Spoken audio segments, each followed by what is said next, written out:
Taman Inflasi yang terletak di jantung kota Lubuk Linggau menjadi salah satu ruang terbuka publik yang berperan penting dalam memperindah wajah kota sekaligus memberikan tempat rekreasi bagi masyarakat. Keberadaan taman ini tidak hanya berfungsi sebagai area hijau, tetapi juga sebagai simbol upaya pemerintah daerah dalam menjaga keseimbangan antara pembangunan dan kelestarian lingkungan. Lokasinya yang strategis menjadikan taman ini mudah diakses oleh warga dari berbagai penjuru kota, baik untuk sekedar bersantai, berolahraga ringan, maupun menikmati suasana sore hari.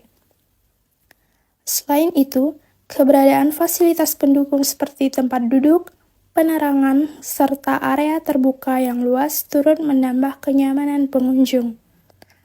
Pemerintah setempat juga terus melakukan perawatan agar taman tetap bersih dan terjaga, sehingga dapat dimanfaatkan secara optimal oleh masyarakat.